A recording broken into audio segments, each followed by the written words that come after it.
Hello students, कैसे हैं आप सभी। नमस्कार, good evening, good morning, good afternoon, सब कुछ कहूंगी मैं। तो जब आप वीडियो देखेंगे तब आप वो एक्सेप्ट कर लीजिएगा कि भाई गुड मॉर्निंग है, सुबह देख रहे हैं तो गुड मॉर्निंग, दोपहर देख रहे हैं तो गुड आफ्टरनून।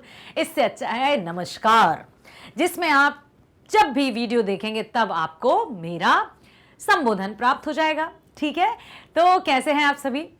मस्त, खुश और तंदुरुस्त। बिल्कुल ऐसे ही आपको रहना है। ईश्वर से यही मैं प्रार्थना करती हूं कि जहां भी आप हैं, तो जहां भी आप होंगे वहां स्वस्थ ही होंगे। प्रिय विद्यार्थियों, मैं लाली वर्मा मैग्नेट ब्रेन्स पर आप सभी का दिल से स्वागत करती हूं और बता दूं आपको कि मैग्नेट ब्रेन्स एक ऐसा प्लेटफॉर्म जो कक्षा 7वीं से 12वीं तक की online school education 100% free provide करता है, जिसमें किसी भी तरह के पेड सब्सक्रिप्शन की बात नहीं की जाती। सुन लिया आपने, किसी भी तरह से पेड सब्सक्रिप्शन की बात नहीं की जाती, अर्थात हमेशा आपको मिलता रहेगा online best school education free, वो भी कक्षा 7वीं से 12वीं तक, सभी विषय हिंदी, इंग्लिश, गणित, विज्ञान, सामाजिक विज्ञान। चलो तो अब चलते हैं हम इस वीडियो की तरफ। हमने अपनी पाठ्य पुस्तक किसलय के कितने पाठ पूरे कर लिए हैं? 12। और आज मैं लेकर आई हूं 13वां पाठ। नाम है शक्ति और क्षमा।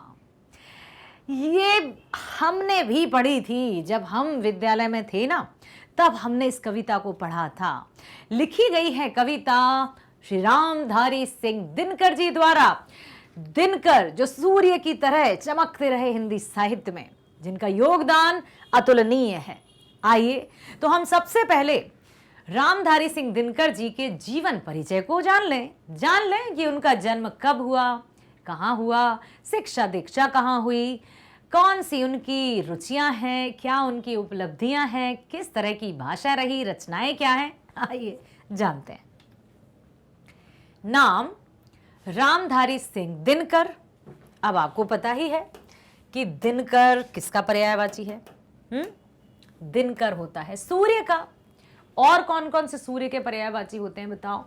यदि हम कहें सूर्य तो क्या क्या है? दिनकर तो आ ही गया है, दिवाकर और भास्कर और बताओ रवि। रवि पक्का? यस। और रविवाय नमः, भानुए नमः, तपेशाय नमः, मार्तंडाय नमः। ठीक है, ये सब सूर्य के नाम हैं।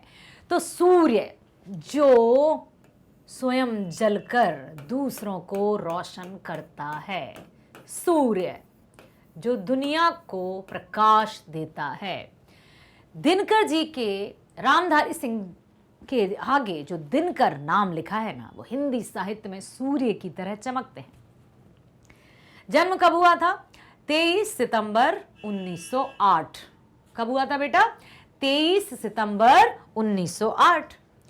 जन्म स्थान सिमरिया, मुंगेर, बिहार। आपके ही राज्य के हैं महान साहित्यकार, कवि और रचनाकार। रचनाएं देखिए, रचनाओं पर उन्हें पुरस्कार भी मिले हैं। रश्मिरथी, उर्वशी, कुरुक्षेत्र, संस्कृति के 4 अध्याय, परशुराम की प्रतीक्षा, हुंकार, हाहाकार, चक्रव्यूह, आत्मजयी, बाजश्रवा के बहाने आदि। अब इनकी आप रचनाओं को याद रखिएगा, क्योंकि जब कभी भी, जैसे अभी तो आपकी कक्षा में ही ये पाठ आया है, तो अभी तो आप 1-2 रचनाएं, 3-4 रचनाएं याद रखिए। लेकिन जब कभी आप आगे भविष्य में कॉम्पिटिटिव एग्जाम्स देंगे, प्रतियोगी परीक्षाएं देंगे, तब आपको इस तरह की रचनाकारों की रचनाएं पूछ ली जाती हैं। ठीक है, पूछ लिया जा सकता है, पूछा जा सकता है कि दिनकर की कौन सी रचना निम्नलिखित में से नहीं है। अब नहीं है का हम पता कब लगा पाते हैं? जब हमें पता हो कि कौन कौन सी है। तो जो हैं उनको हम देख लेंगे, जो नहीं है उसको हम टिक लगा देंगे। ठीक है। पेशा कवि, लेखक, निबंधकार, साहित्यिक आलोचक, पत्रकार, व्यंग्यकार, स्वतंत्रता सेनानी और संसद सदस्य। जय हो। एक व्यक्ति यदि इतने गुणों से भरपूर हो तो वो कैसे सूर्य की तरह नहीं चमकेगा, अर्थात चमकेगा ही। कवि भी थे, लेखक भी थे, निबंधकार भी थे, साहित्यिक आलोचक भी थे और पत्रकार भी थे, व्यंग्यकार भी थे, स्वतंत्रता सेनानी भी थे और साथ ही साथ संसद के सदस्य भी थे। एक व्यक्ति में इतने सारे गुणों का होना बहुमुखी प्रतिभा के संपन्न। हम कह सकते हैं कि दिनकर जी बहुमुखी प्रतिभा संपन्न व्यक्ति थे। समझ में आया? मृत्यु कब हुई? 24 अप्रैल सन 1974, 65 वर्ष की आयु में। जन्म हुआ 23 सितंबर 1908। 24 अप्रैल को तो 1908 से 1974। ठीक है, कितने वर्ष की? 65 वर्ष की आयु। 1908 से 1974। रचनाएं बताइए। चक्रव्यूह है, रश्मिरथी है, उर्वशी है, परशुराम की प्रतीक्षा है, हाहाकार है, चक्रव्यूह है, बहुत सारी, आत्मजयी है, संस्कृति के 4 अध्याय भी है जिन्हें साहित्य अकादमी पुरस्कार भी मिला था। तो ये जो हैं, ये बेटा कवि, लेखक, व्यंग्यकार, निबंधकार सब कुछ थे। अब जो कविता हम पढ़ने आज जा रहे हैं उसमें आपको शक्ति भी दिखाई देगी और क्षमा भी। आपने वो सुना है, क्षमा बड़न को चाहिए छोटन को उपकार। अर्थात क्षमा करना भी हर किसी के वश की बात नहीं होती। क्षमा वही करते हैं जो बड़े होते हैं। तो अब हम पढ़ते हैं वीर रस से ओत प्रोत, ये कविता जो पांडव और कौरवों की दशा को यहां पर दिखाएगी। कब का वर्णन है? ये वर्णन तब का है जब महाभारत का युद्ध होने वाला था।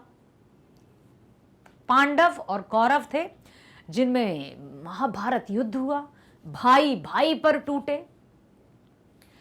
श्री कृष्ण शांति का संदेश लेकर गए, दुर्योधन को समझाया, परंतु दुर्योधन ने एक ना मानी और अपनी जिद पर अड़ा रहा। क्या करता रहा? जब उन्होंने कहा कि अब पांडवों ने 12 वर्ष का वनवास और 1 वर्ष का अज्ञातवास पूरा किया, अब नीति और न्याय के अनुसार पांडवों को आधा राज्य दे देना चाहिए।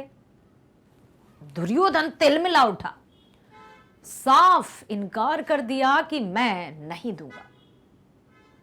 श्री कृष्ण ने कहा ठीक है, यदि आधा राज्य नहीं दे सकते तो 5 गांव दे दो। एक रत्ती भी देने की उसकी इच्छा नहीं हुई और जिस भयंकर युद्ध का डर था कि उससे हानि होगी ही, वो महाभारत का युद्ध होकर रहा। देखो, यहां पर श्री कृष्ण ने पांडवों को समझाया कि जितने हम विनम्र होते हैं ना किसी दुष्ट के सामने, वो हमें कमजोर समझता है। तो विनम्रता अपनानी है, लेकिन वो दब्बूपन कदापि ना बने। क्षमा, दया, तप, त्याग, मनोबल। क्षमा, दया, तप, त्याग और मनोबल। क्षमा, दया, तप, त्याग, मनोबल सबका लिया सहारा। किसने? पांडवों ने। क्षमा, दया, तप, त्याग और मनोबल, उन्होंने हर एक बात को अपना प्राप्य समझकर स्वीकार किया।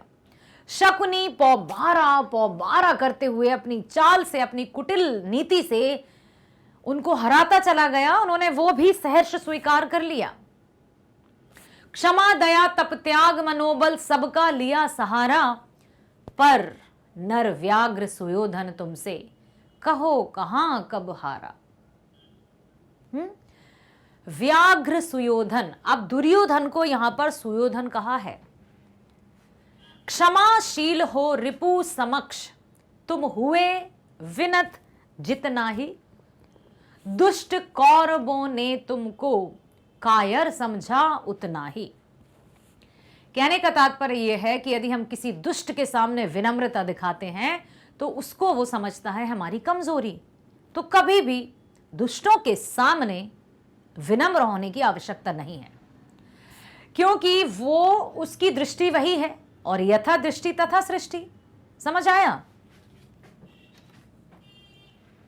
हे युधिष्ठिर, तुमने क्षमा, दया, तपस्या, त्याग, मनोबल सबका सहारा लिया, परंतु नर व्याघ्र दुर्योधन बताओ तुमसे कब हारा? मतलब उसने अपनी हार मंजूर ही नहीं की और किसी भी तरह से वो हारना ही नहीं चाहा। क्षमाशील होकर दुश्मन के सम्मुख तुम जितने ही विनम्र हुए, दुष्ट कौरवों ने तुमको उतना ही कायर समझा। यहां श्री कृष्ण ने युधिष्ठिर को समझाया। कब समझाया था? जब वो शांति दूत बनकर गए थे दुर्योधन के पास, लेकिन दुर्योधन तब भी नहीं माना और वो तो क्या करने लगा था? श्री कृष्ण को बांधने चला। इस पर एक और कविता है कि वर्षों तक वन में घूम घूम, बाधा विघ्नों को चूम चूम, सह धूप घाम पानी पत्थर, पांडव आए कुछ और निखर। कठिनाइयां व्यक्ति को और मजबूत बनाती हैं। सौभाग्य न सब दिन सोता है, देखें आगे क्या होता है। कृष्ण ने कहा कि श्री कृष्ण ने कहा कि मैं दुर्योधन के पास अंतिम बार जाता हूं, अंतिम चेतावनी। यस, इस पाठ का नाम है अंतिम चेतावनी, कि मैं दुर्योधन को समझाता हूं, शायद युद्ध टल जाए। ठीक है, तो अब क्या था? वर्षों तक वन में घूम घूम, बाधा विघ्नों को चूम चूम, सह धूप घाम पानी पत्थर, पांडव आए कुछ और निखर। सौभाग्य न सब दिन सोता है, देखें आगे क्या होता है। मैत्री की राह बताने को, सबको सुमार्ग पर लाने को, दुर्योधन को समझाने को भगवान हस्तिनापुर आए, पांडव का संदेश लाए। दो न्याय अगर दो, आधा दो, यदि इसमें भी कोई बाधा हो तो दे दो केवल 5 ग्राम, 5 गांव, रखो अपनी धरती तमाम। हम वही खुशी से खाएंगे, परिजन पर असी ना उठाएंगे। असी का अर्थ होता है तलवार। परिजन पर असी ना उठाएंगे। लेकिन दुर्योधन वह भी दे न सका, उल्टे हरि को बांधने चला। जो था असाध्य साधने चला। कहते हैं ना, जब नाश मनुष्य पर छाता है, पहले विवेक मर जाता है। विनाश काले विपरीत बुद्धि। हरि ने भीषण हुंकार किया, अपना स्वरूप विस्तार किया। डगमग डगमग दिग्गज टोले, भगवान कुपित होकर बोले। कुपित मतलब क्रोध। जंजीर बढ़ा, अब साध मुझे। हाँ हाँ दुर्योधन बांध मुझे। हित वचन नहीं तूने माना, मैत्री का मूल्य न पहचाना तो ले। मैं भी अब जाता हूं, अंतिम संकल्प सुनाता हूं। याचना नहीं, अब हम तुझसे मांगेंगे नहीं। याचना नहीं, अब रण होगा। अब युद्ध होकर रहेगा। जीवन जया की मरण होगा। टकराएंगे नक्षत्र प्रहर, बरसेगी भू पर वहनी प्रखर। फणशेष नाग का डोलेगा, विकराल काल मुंह खोलेगा। दुर्योधन रण ऐसा होगा, फिर कभी नहीं जैसा होगा। भाई पर भाई टूटेंगे, विषबाण बूंद के छूटेंगे। आखिर तू परदाई होगा हिंसा का। थी सभा सन्न, सब लोग डरे। चुप थे या थे बेहोश खड़े। केवल 2 नर न अघाते थे, धृतराष्ट्र विदुर सुख पाते थे। लेकिन दुर्योधन नहीं माना। उसके बाद श्री कृष्ण आते हैं और युधिष्ठिर को समझाते हैं कि तुमने युधिष्ठिर से कहते हैं कि हे युधिष्ठिर, तुमने क्षमा, दया, तपस्या, त्याग, मनोबल सबका सहारा लिया, लेकिन क्या दुर्योधन हारा? उसने अपनी हार मानी? नहीं मानी। क्षमाशील होकर दुश्मन के सम्मुख तुम जितना ही विनम्र हुए, दुष्ट कौरवों ने तुमको कायर समझा। इसलिए दुष्ट के सामने कभी विनम्र होने की गलती मत करना, भूल मत करना, क्योंकि उसको क्या लगता है, विनम्रता का तो मोल समझता नहीं, उसको लगता है ये कमजोरी है। इसलिए विनम्र, जो विनम्रता है ना हमारे मन में भाव, उसको कभी दब्बूपन में परिवर्तित मत होने देना, क्योंकि विनम्रता उसी के समक्ष हमें दिखाना है जो विनम्रता को जानते हैं। यदि हम सबके सामने विनम्र बने रहे तो सब हमें कमजोर समझने लगते हैं। जहां बात अपने अधिकारों की हो वहां जरूर हमें बोलना होगा, ठीक है। क्षमा शोभती उस भुजंग को जिसके पास गरल हो, उसको क्या जो दंतहीन विषरहित विनीत सरल हो। कहने का तात्पर्य कि क्षमा भी उसी को शोभा देती है जो शक्तिशाली होते हैं। कोई भुजंग सांप जहरीला है और वो किसी को छोड़ दे, तब हम कहेंगे अरे नाग देवता आपने तो हम पर कृपा कर दी। और कोई दंतहीन जिसके विष के दांत टूट गए हैं और वो सांप कहे मैंने तुम्हें क्षमा कर दिया, कहेंगे अरे जाओ भाई, तुम क्या हमें क्षमा करोगे, तुम हमारा कुछ बिगाड़ ही नहीं सकते, हम तुम्हारा कुछ बिगाड़ सकते हैं। कहने का तात्पर्य क्षमा शोभती उस भुजंग को जिसके पास गरल हो, जो शक्तिशाली है। यदि वो क्षमा कर दें तब समझिए कि ये क्षमा हुई है। जो खुद बिल्कुल ऐसे हों उद्दंड दुष्ट, वो भला किसे कैसे क्षमा का मूल जानेंगे। तो क्षमा बड़े को चाहिए। क्षमा भी शोभा उन्हीं पर देती है जो शक्तिशाली होते हैं, ठीक है। उसको क्या जो दंतहीन विष रहित विनीत सरल हो। जो सांप की उदाहरण लेता हुआ उन्होंने कहा है कि जो जहरीला सांप है वो किसी को क्षमा कर दे तो सब उसकी जय जयकार भी करेंगे, उसके समक्ष नतमस्तक होंगे। लेकिन जो विष रहित है, जहर नहीं है, उसके विष के दांत तोड़ दिए हैं और वो बेचारा सांप कहे मैंने तुम्हें माफ कर दिया, तो कहेंगे तुमने क्या माफ कर दिया, तुम कुछ नहीं कर सकते। समझ में आया। तो ये यहां पर कहा है क्षमा उस सांप को शोभा देती है जिसके पास विष हो, अर्थात जिसके पास जहर हो। जो सर्प दंतहीन, दंतहीन मतलब दांतों के रहित, और विषहीन, विनम्र तथा सरल होता है, उसे क्षमा शोभा नहीं देती है। तो अब उनसे क्षमा की उम्मीद मत करो, क्योंकि उनसे हमें क्षमा नहीं चाहिए। वो पांडव, मतलब पांडवों से कहते हैं श्री कृष्ण, कौरव नहीं समझ रहे हैं, विनाश काले विपरीत बुद्धि, ये उनकी स्थिति हो गई है। 3 दिवस तक, अब उदाहरण देते हैं। क्या उदाहरण देते हैं? श्री राम का। कैसा? 3 दिवस तक पंथ मांगते रघुपति सिंधु किनारे, बैठे पढ़ते रहे छंद अनुनय के प्यारे प्यारे। याद कीजिए रामायण का वो प्रसंग जब उनको राम सेतु बनाना था। सेतु मतलब पुल का निर्माण करना था लंका तक पहुंचने के लिए। श्री राम ने वहां 3 दिन तक बैठकर समुद्र को मनाया, समुद्र की पूजा की, अर्चना की, अनुनय विनय के साथ उससे प्रार्थना की कि समुद्र देवता हमें रास्ता दीजिए, हमें लंका नगरी तक पहुंचना है। लेकिन समुद्र ने नहीं सुनी। फिर क्या किया? 3 दिवस तक पंथ मांगते रघुपति सिंधु किनारे, बैठे पढ़ते रहे छंद अनुनय के प्यारे प्यारे। अनुनय विनय विनम्रता के साथ उन्होंने किया। तो जो लोग जिनको प्यार की भाषा समझ में नहीं आती ना, उन कहते हैं ना जब उंगली से सीधी उंगली से घी ना निकले तो उंगली टेढ़ी करनी पड़ती है। जिसको जिस तरह की भाषा समझ में आए उसको उसी भाषा में समझाना होता है, ठीक है। तो इसको हम ये नहीं कहेंगे अरे कैसी भाषा बोल रहा है, अरे कैसा व्यवहार अपना रहे हो। पहले हम जांच लें, परख लें कि सामने वाला व्यक्ति क्या है, उससे उसी तरह के उसी लहजे में उससे बात करनी होती, तब जाकर उसकी अक्ल की बत्ती जलती है, ठीक है। भगवान श्री राम समुद्र से पथ मांगने के लिए 3 दिनों तक मधुर वाणी में प्रार्थना कर उसे मनाते रहे, लेकिन समुद्र नहीं माना। समुद्र ने रास्ता नहीं दिया श्री राम को लंका तक पहुंचने के लिए, उसने बिल्कुल रास्ता नहीं दिया। अब देखो श्री राम ने क्या किया, देखो। उत्तर में जब एक नाद भी उठा नहीं सागर से, उठी अधीर धधक पौरुष के आग राम के शर से। कहने का तात्पर्य है कि उत्तर, पूर्व पश्चिम उत्तर दक्षिण तो आपको पता है ना, कि जब उन्होंने प्रार्थना की लेकिन उसके बदले में समुद्र ने उनको रास्ता नहीं दिया। अब श्री राम 3 दिन तक अनुनय विनय करते रहे, लेकिन अब उनको आया क्रोध, उनके हृदय में अग्नि धधक उठी, क्रोध आ गया। उत्तर में जब एक नाद भी उठा नहीं सागर से, उठी अधीर धधक पौरुष की। उन्हें समझ में आ गया कि लगता है इसको विनय की भाषा समझ में नहीं आ रही है। अब इसे मैं दिखाता हूं पौरुष शक्ति क्या होती है। ठीक है, प्रार्थना के उत्तर में जब समुद्र का एक शब्द भी नहीं निकला तो श्री राम अधीर हो गए। आखिर कब तक अधीर ना होते?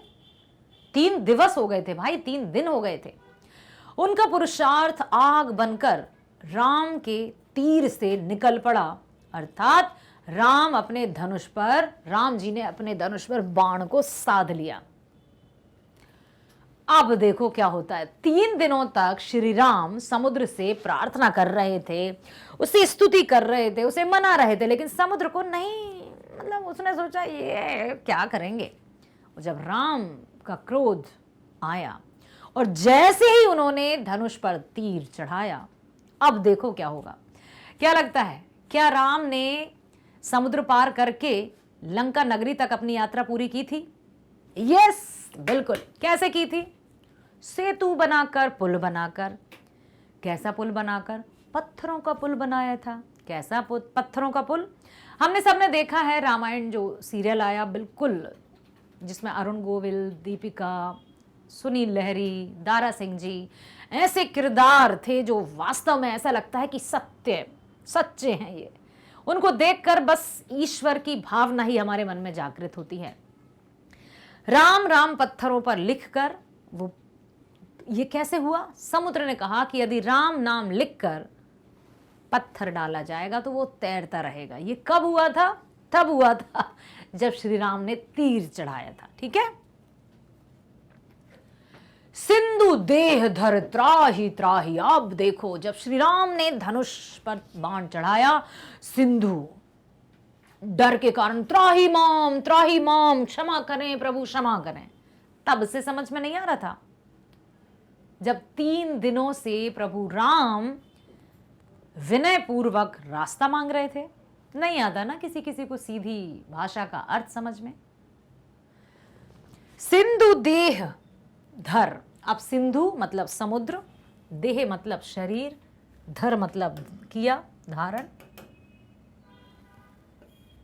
सिंधु देह, सिंधु मतलब, अरे भाई कभी कभी ना, चलो, सिंधु सागर या समुद्र, ठीक है। देह शरीर, धर धारण किया,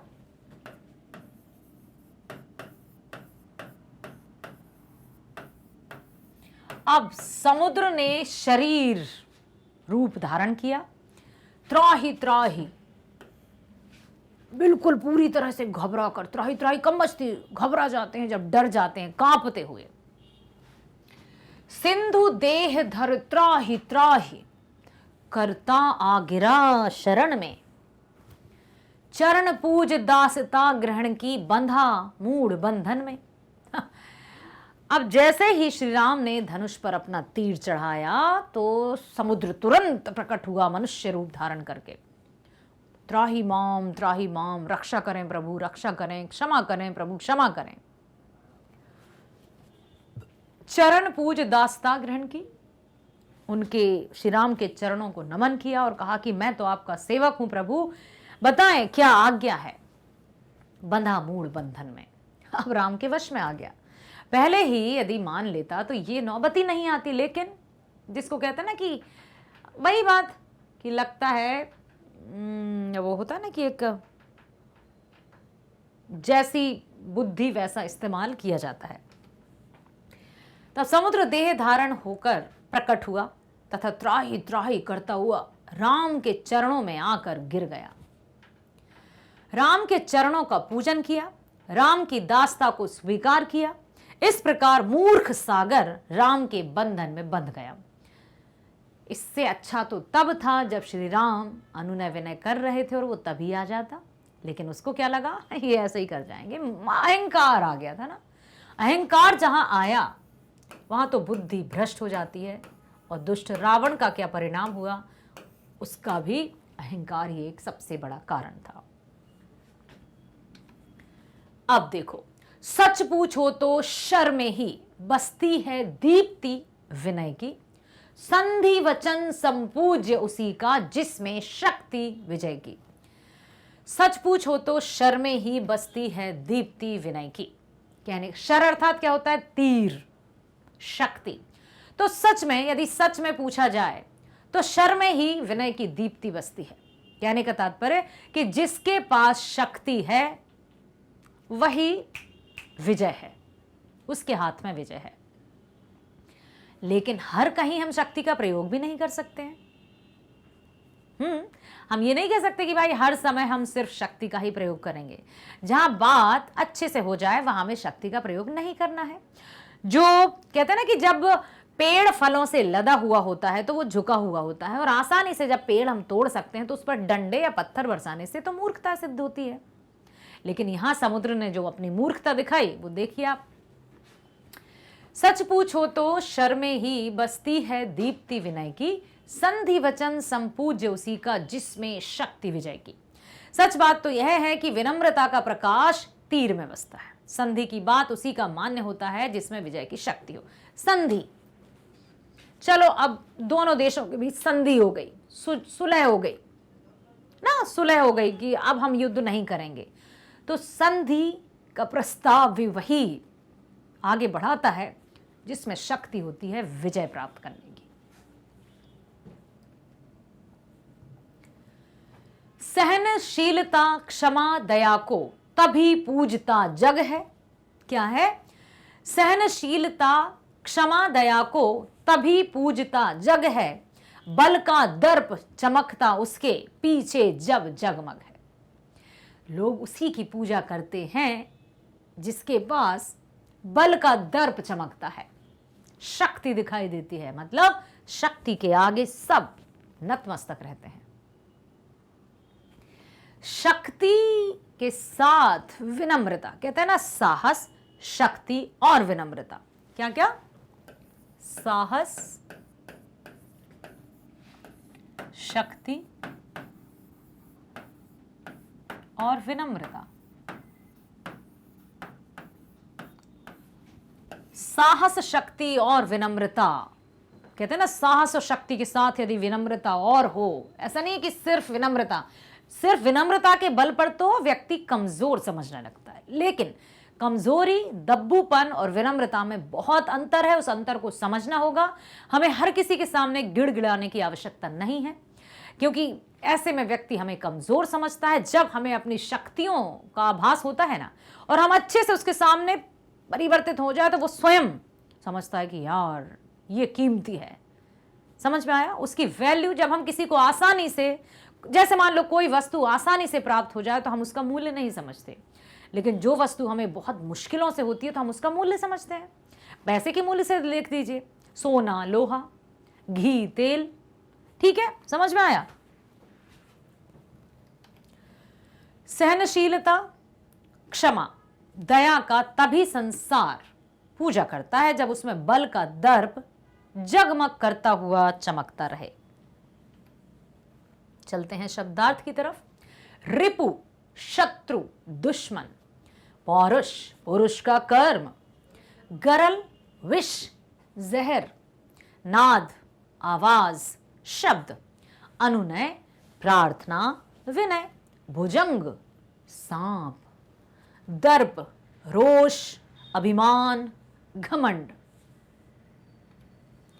विनत, विनीत, नम्र, झुका हुआ। शर, बाण, तीर, बर्छी। विनीत, नम्र। विनत और विनीत का अर्थ होता है नम्र। मेरे बच्चों, शक्ति और क्षमा, तो शक्ति, क्षमा भी उसी को शोभा देती है जिसके पास शक्ति है। जिसके पास शक्ति नहीं और वो कहे चलो हमने माफ कर दिया, तो उसकी क्षमा भी कोई लेना नहीं चाहेगा। इसलिए अपने आप को इतना काबिल बनाइए, इतना सशक्त बनाइए कि आपको कोई भी कमजोर समझने की भूल ना कर सके। शिक्षा के दीपक को इतना जलाइए कि संसार आपकी रोशनी से प्रकाशित हो जाए। और इस दीपक को जलाने का कार्य किया जा रहा है मैग्नेट ब्रेन्स के माध्यम से। तो बने रहो हमारे साथ। आपको पता है ना, फिर से बता दूं कि कक्षा 7वीं से 12वीं तक की ऑनलाइन स्कूल एजुकेशन 100% फ्री है बेटा। बस आप अपने लक्ष्य तक पहुंच जाओ, यही हमारी कामना है। इसी शुभकामना के साथ मिलते हैं अगले वीडियो में। स्वस्थ रहिए, खुश रहिए, bye bye, thank you so much.